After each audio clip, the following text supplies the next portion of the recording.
Bienvenidos al taller del ensayo. El objetivo de este video es, bueno, hacer una aproximación al contexto histórico de dónde surge como tal el ensayo literario.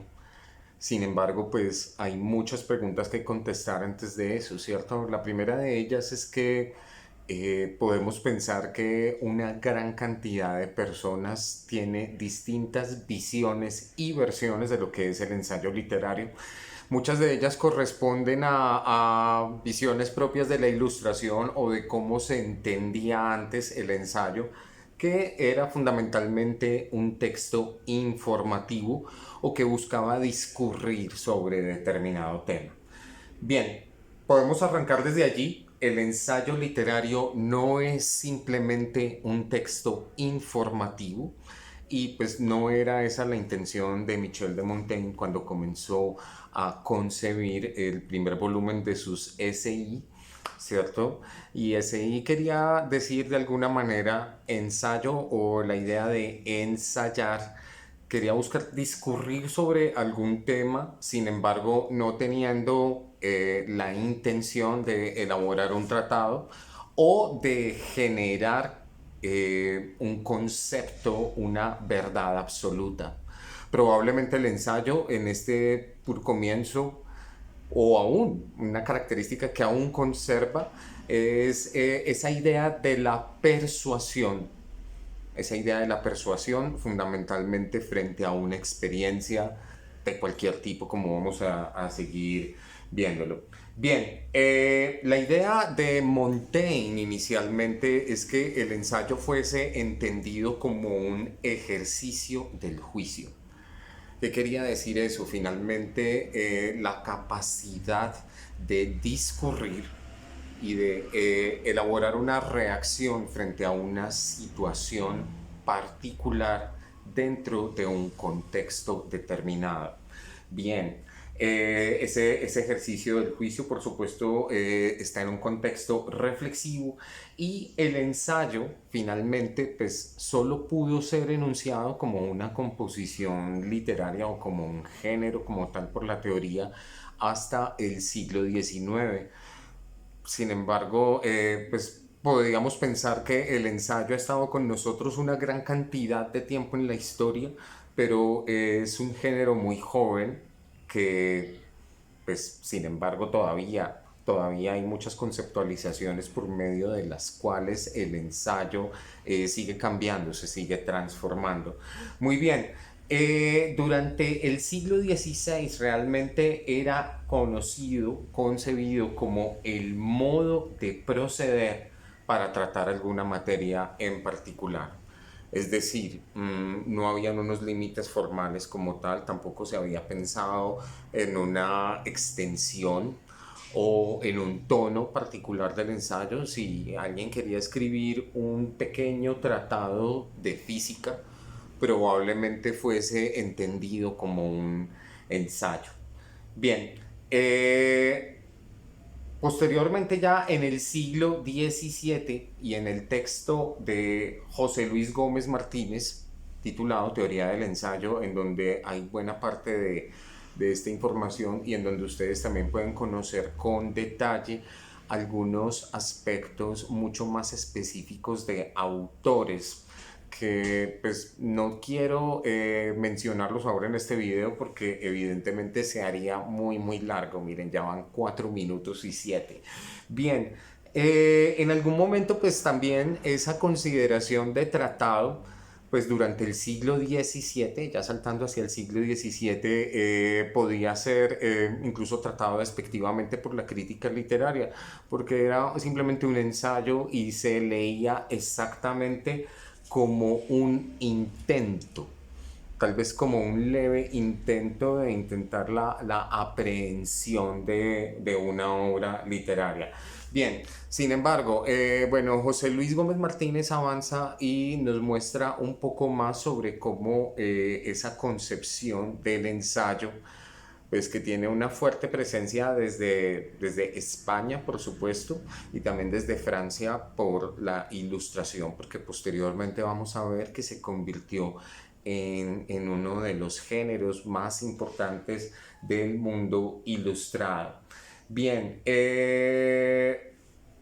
bueno, esta discusión sobre el concepto pues siguió avanzando y pues ya finalmente en el siglo XX podemos pensar que en autores como Ortega y Gasset, en donde el ensayo ya tiene un carácter no simplemente descriptivo, sino humanista y reflexivo, y pues que también se constituye como un género discursivo que genera la posibilidad de enunciar pensamiento. Bien, ¿qué sucedió entonces ya en el siglo XX? La crítica literaria empezó a pensar en otras posibles definiciones para el ensayo. ¿Qué podemos decir? No podemos decir que la definición de la RAE es la correcta, porque la definición de la RAE simplemente es instrumental. Nos dice que es un texto corto donde se puede discurrir sobre cualquier cosa. Entonces, este error se ha traspasado constantemente a la academia porque pues, si el profesor dice necesito que mi estudiante discurra sobre cualquier cosa, lo mando a hacer un ensayo. Pero muchas veces el elemento reflexivo está completamente ignorado allí. Bien, decía Viesnik a comienzos del siglo XX que el ensayo era una prosa de una extensión relativa y que lo definía como la exploración de un tema.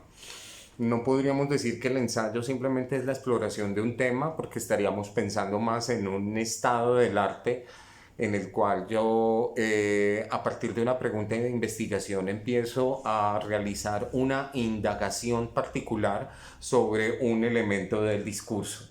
Bien, posteriormente otros autores, fíjense que ahí desde Viesnik, que era pues esta joven crítica literaria, todavía hay una visión muy instrumental y muy informativa. Bien, posteriormente un crítico español, Díez Canedo, también novelista, se centró en una consideración mucho más formal, es decir, intentó agregar al ensayo como un tipo de procedimientos más formales en tanto su confección y su creación. Bien, y incluso pues hay unos conceptos más interesantes más adelante que también lo menciona este mismo crítico Díaz Canedo, que ve el ensayo de una manera muy bella y es como la intersección entre la didáctica y la poesía. Bien, eso ya sería una discusión más propia de la educación, porque si vemos la didáctica desde el discurso educativo, pues por supuesto que vamos a tener un encontrón. Pero la didáctica en ese momento yo la estoy leyendo más como un mecanismo de persuasión y cómo puede estar la didáctica al mismo tiempo unida con la poesía, ¿cierto? También lo decía Alfonso Reyes ya desde una perspectiva más hispanoamericana, que el ensayo en últimas se convierte, es el centauro de los géneros, porque de alguna manera se nutre de todos. El ensayo también puede tener ficción, también puede haber un personaje, también hay diálogos y también hay monólogos dentro del ensayo. Muy bien, pensando ya en la parte propiamente histórica, en 1580 Michel de Montaigne edita su primer libro de ensayos, el libro Los ensayos de Montaigne. eh, y en 1597 Francis Bacon también asume el ensayo como desde esa misma perspectiva reflexiva. Bueno, claro que por supuesto con unas diferencias muy marcadas, mientras que Montaigne tiene una tendencia mucho más poética, mucho más literaria y en donde hay una impronta mucho más fuerte de la subjetividad. En los ensayos de Francis Bacon lo que más resalta es la retórica y el orden. Fíjense que si pensamos en esas dos instancias y consideramos el ensayo moderno, podemos decir, bueno, esas serían un par de características que son deseables en un ensayo. por un ensayo literario, por una parte, pues está el orden de lo subjetivo, está el orden de la mediación poética, y por el otro está la necesidad de tener un enfoque retórico, de generar un discurso. Bien, entonces el ensayo, pues finalmente, que el ensayo moderno, ya visto desde esa perspectiva que hace, expone el método de pensamiento, no simplemente muestra los resultados, teniendo en cuenta que ese método de pensamiento pues no solamente está mediado por una lógica positivista, sino que también se encuentra intrínsecamente legado con un componente poético. Muy bien, veo que este video ya está bastante nutrido. Vamos a dejar por ahora esta primera parte de estos apuntes sobre la historia del ensayo literario, ¿cierto? Y en el próximo video vamos a ver cómo esa conciencia del ensayo literario también se desarrolla en España y cómo tiene pues una reverberancia, un eco dentro de todo el quehacer literario hispanoamericano. Bueno, finalmente los dejo, no sin decirles que no se olviden, aquí tenemos la selección de ensayos de Alejo Carpentier, en donde precisamente se pueden dar algunas luces de ese pensamiento hispanoamericano que se desarrolla por medio del ensayo y particularmente en una búsqueda de identidad que luego también se desarrollará con el boom en Hispanoamérica. Muy bien, me despido con ello. Por favor, no se olviden de seguir a el taller del ensayo @taller ensayo Medellín. Recuerden también seguir el canal y acompañarnos también en Literatura en Tiempos de Peste. Probablemente en el video de hoy encontraron algunas de las claves con las cuales podrán ustedes ganarse esta selección de ensayos. Muy bien, seguimos atentos y nos seguimos viendo a través del taller del ensayo. Gracias por estar acá.